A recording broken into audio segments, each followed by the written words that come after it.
Vous avez un exemple prosaïque que je termine par là.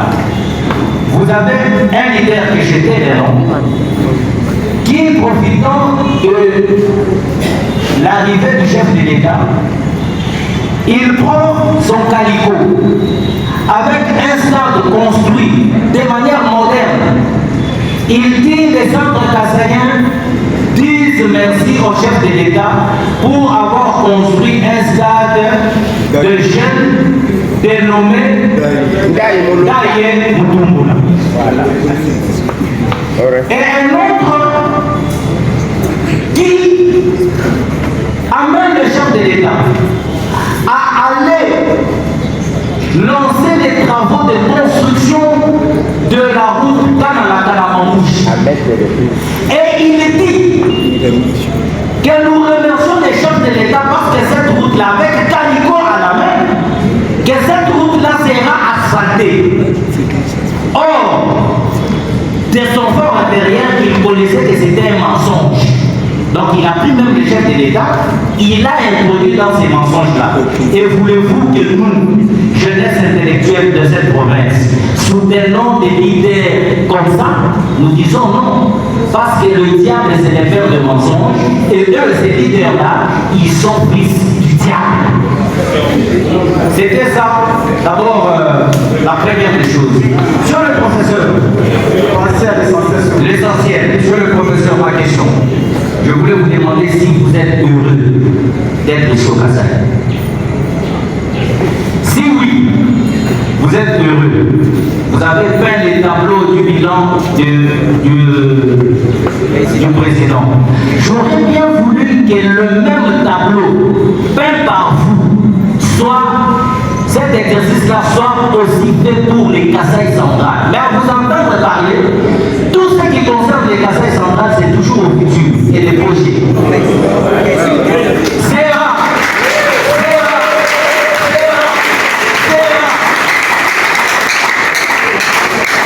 Et je termine par les barrages Jitadé. Monsieur le professeur, vous dites que le barrage Jitadé de cette fois-ci, il est budgétisé. Mais là, permettez-moi de vous contredire, monsieur le professeur, j'ai suivi le débat sur les budgets 2025. Aucune ligne budgétaire n'a été prévue pour la construction du barrage Jitadé. Il n'y a que, pas plus tard que hier, au Conseil des ministres, que le chef de l'État, sachant qu'il est en train de venir au Kasaï, et comment d'orienter la population centre-kassaïenne, c'est relever la question de la construction du barrage de Jitadé sur fonds propres du gouvernement. D'où tire-t-il l'argent? Parce que le budget a été déjà voté. J'ai dit et je vous remercie. Avocat au barreau du Kasaï central. Le premier abord, je vous dis d'abord merci. Je vous pose cette question. Quand vous faites une étude comparative entre les événements de Kaouinansa et actuellement le Kasaï est calme, et avec ce qui se passe dans l'est de la République démocratique du Congo, est à l'est de la République démocratique du Congo, il y a des députés comme vous. Parce que vous, personnellement, je vous ai vu au front pour pacifier l'espace Kasaï central. Vous, comme premier vice-président de l'Assemblée provinciale nationale, est-ce qu'au nord Kivu, à Nitour, il y a des députés qui ont le même désir que vous pour pacifier le nord Kivu? C'est la première question. Deuxième question. Je n'ai même plus de projet. M. Kande Mukomba a laissé Emerika ici. Nous avons le problème des courants. Vous, comme premier vice-président de l'Assemblée nationale, est-ce que vous ne pouvez pas dire au chef de l'État de racheter les actions de cette société et de déverser ces courants-là à la SNEL en attendant tous les projets futurs pour la construction de Chitimbongo et de Chitikatete? J'ai dit et je vous remercie.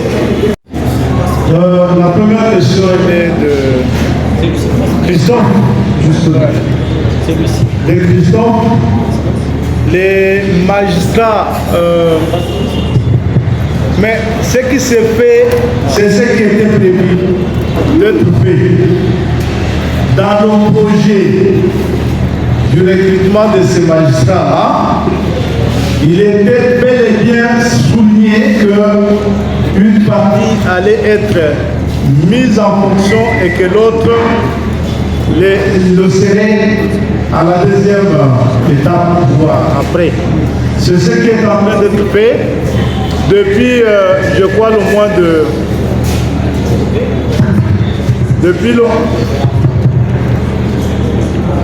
le mois de juillet, je pense, vous avez suivi que le chef de l'État avait ordonné la prise en charge de l'autre palier des magistrats pour leur mise en service. C'est en train d'être fait. Si vous avez l'information au moment du recrutement, cela a été dit comme ça, qu'une partie allait être mise en service et que l'autre allait attendre. Maintenant, la difficulté, c'est lorsque vous dites votre gouvernement. Non, j'aime pour vous les universitaires, parce qu'il faut aussi former nos enfants au civisme. Ce n'est pas notre gouvernement, ce n'est pas votre gouvernement. À la prochaine, je crois que vous direz le gouvernement de la République. Parce que c'est ce gouvernement que vous avez élu. Et que si vous ne l'avez pas élu, si vous avez voté autre chose, vous êtes lié par son existence parce que vous avez participé à sa mise en place. Pour être beaucoup plus républicain, pour qu'à la prochaine, les gens nous considèrent comme des élites, vous direz, je crois ça, le gouvernement de la République. Si vous n'êtes pas capable de dire notre gouvernement, ça ne vous tue pas du tout. Alors, Maître Henri, moi je vous posais la question de savoir si je suis heureux d'être ici au Kassai central.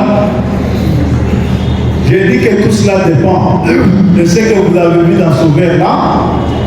Est-il à moitié plein ou à moitié vide? Moi qui suis enseignant à l'université de Canaan, jusqu'il y a peu, je n'avais pas imaginé que d'ici 50 ans, nous aurons une université dans cette province. Vous peut-être vous ne voyez pas ça. Moi j'ai vu qu'une université, ça n'allait pas se faire dans 5 ans comme ça s'est fait là. Je suis heureux d'être dans le Kassai central, une province qui a désormais une université construite par notre gouvernement, le gouvernement de la République. Et ça, ne dites pas ça aux jeunes, parce que vous risquez de me faire croire exactement que la route est plus importante que l'université, c'est que je ne crois pas. Parce que c'est l'université qui va former des gens pour construire des routes au pluriel. Alors, lorsque vous évaluez la gestion, il faut aussi faire ça, cet exercice-là.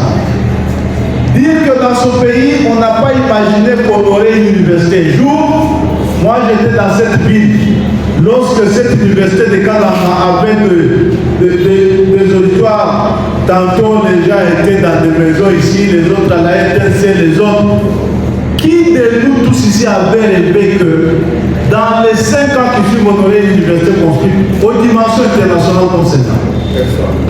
Et tout ça pour un universitaire peut être capable de dire à nos enfants que moi, un professeur, dois être mal à l'aise d'être content qu'une université a été construite dans cette province-là.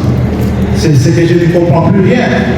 C'est que moi j'ai vu qu'on a construit une grande université, la première depuis que nous sommes indépendants. C'est que j'ai vu qu'on a construit au moins 200 écoles, les premières depuis que moi je suis né. Ça c'est ce que j'ai vu. Peut-être que vous n'avez pas vu. Ce que moi j'ai vu, c'est que les enfants vont à l'école ici dans cette province. Parce que l'école, moi je dois le dire, c'est un facteur d'ascension sociale pour le Kassai central. Nous avons grandi pas avec l'idée du diamant parce qu'on ne connaissait pas ça. Nous avons grandi dans cette province avec l'idée de se prendre médical, c'est une ville administrative, c'est une ville. Parce que nous savions que nous allons à l'école, nous nous formons et grâce à l'école, nous devenons des humains. Et c'est ça la priorité que Tchégué a apportée à cette province. Si nous, les élites, les intellectuels, nous pouvons crier haut et fort que nous devons être malheureux d'être venus ici, dans une province où en 5 ans on a construit 200 écoles, c'est que nous ne savons pas ce que nous cherchons. Je sais qu'il y a des demandes du corps social qui ne sont pas les mêmes par ailleurs. Pendant que le commerçant fait la route là rapidement pour aller acheter les boissons, acheter le maïs, acheter les sardines que nous allons manger ici, encore qu'il faut se poser la question avec quel argent nous allons acheter ça. L'étudiant qui est assis à tes côtés là n'est pas pressé de voir cette route-là venir avant qu'il ait mis le tableau dans l'auditoire, avant qu'il ait mis l'auditoire où ça soit étudié. Ça dépend des priorités. Mais je sais que tout cela ne peut pas se faire en un jour. Ce qu'il faut retenir ici, c'est ce que nous avons comme réalité. L'université est construite, elle est terminée. Les centres de santé sont construits, ils sont terminés. Moi, j'en ai vu un à Tchilou, dans le secteur de Bouchbaï, construit et terminé. J'ai vu l'école construite et terminée. Je ne suis pas allé partout, mais j'ai des données. J'ai vu que ça s'est fait. Les centres de santé sont construits, les écoles sont construites, l'université est construite. Les enfants étudient gratuitement, ça j'ai vu. Les enseignants ont été mécanisés, ça j'ai vu que c'est fait. Ce qui n'est pas encore fait, que vous ne pouvez pas qualifier, vous dites tout dans le cassage central est projet. Mais j'ai dit l'université n'est pas projet, les écoles c'est pas un projet, la qualité c'est pas un projet, la santé c'est pas un projet.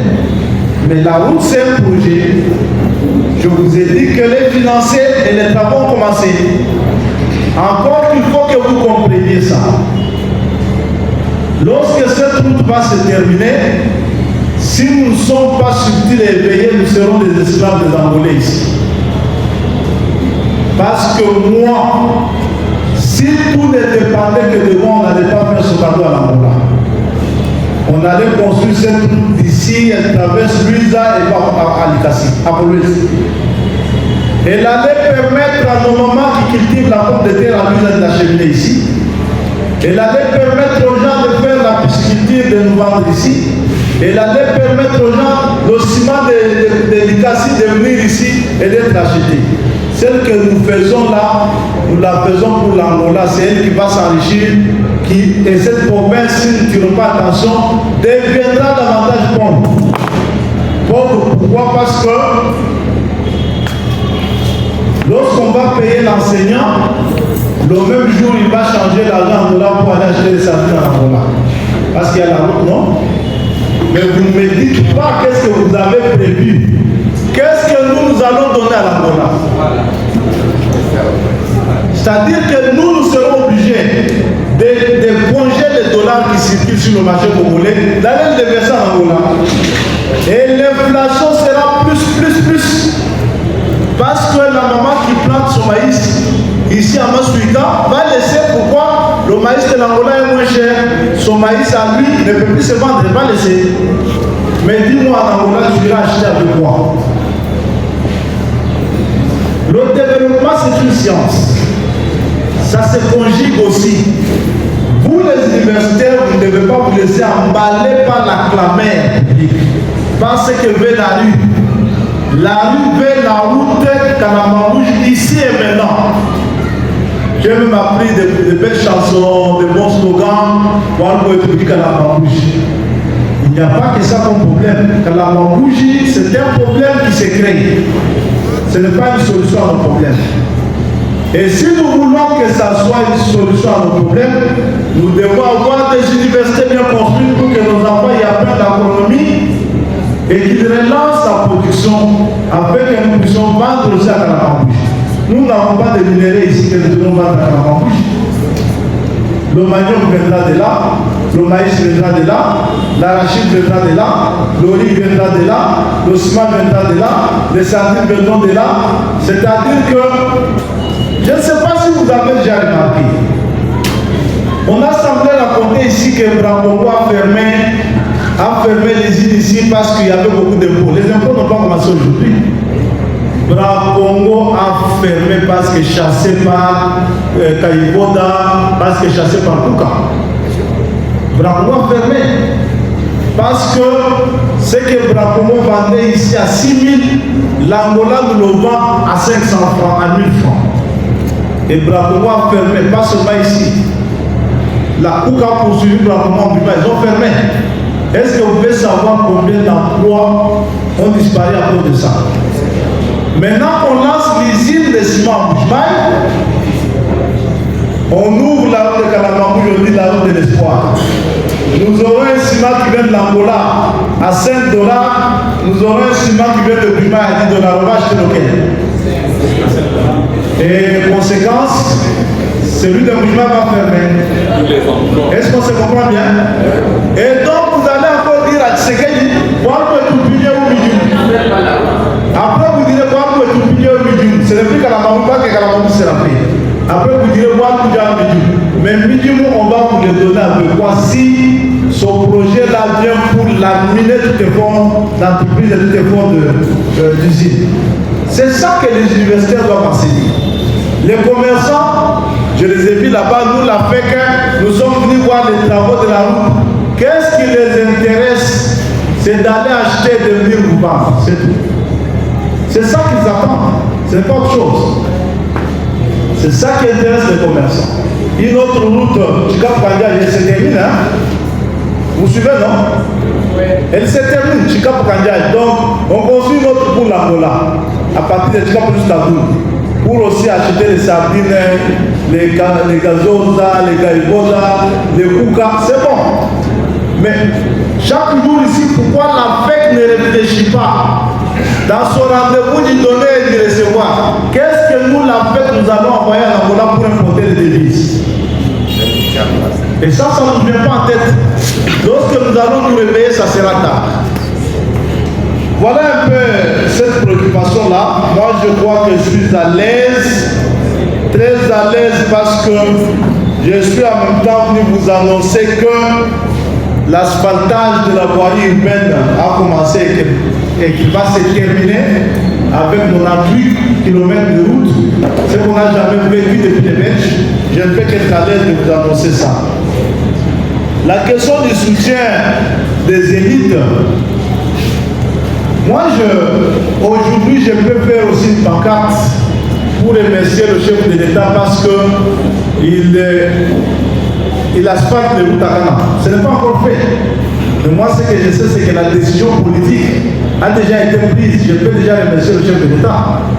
Si vous allez mal apprécier ça, ça dépend aussi de l'appréciation. Parce que ce n'est pas le chef de l'État qui viendra techniquement asphalter les routes. Le chef de l'État a politiquement décidé d'asphalter les routes à Ghana. Et il l'a déjà fait. Donc lorsque nous accueillons Tshisekedi lundi, nous accueillons Tshisekedi qui a construit les routes à Ghana parce qu'il a déjà déboursé l'argent. Maintenant, nous allons suivre les techniciens qui font le travail ici. Le contrôle citoyen doit suivre pour que ça soit bien fait. Donc, ça, moi, ça ne peut pas m'étonner. Je suis donc heureux de venir à Ghana parce que tout n'est pas projet, l'université n'est pas projet, l'école ou les écoles ne sont pas projet, les centres de santé ne sont pas projet, les jeeps qu'on distribue aux administrateurs des territoires, ce ne sont pas des projets. Parce que partout le chef peut passer, là j'ai distribué. Ici, je crois que c'est des soucis peut-être de route, ça va arriver. Ce ne sont pas des projets. Et donc, je ne peux que me réjouir de ça. J'ai dit que le projet Mbongo et le projet Katende sont bel et bien dans le budget de l'État. Je vous le dis avec l'autorité et l'information privilège que j'ai par rapport à vous. Je suis membre du bureau de l'Assemblée nationale et le budget que nous avons adopté reprend bien évidemment les deux projets, Bongo et Katende. C'est donc le trésor public qui finance désormais les deux. Alors vous dites, gardez tout, faites tout seulement dans la bouche. Je crois que j'ai déjà répondu à cette question-là. Et c'est très grave que vous continuez de dire ça n'osez pas dire ça au président Tshisekedi. Parce que vous allez lui faciliter la tâche. Lui, il vient pour beaucoup de choses. Vous ne lui demandez rien. Kalamakou, c'est quoi? Vous ne lui demandez rien. C'est qu'il a déjà fait parce que la route nous a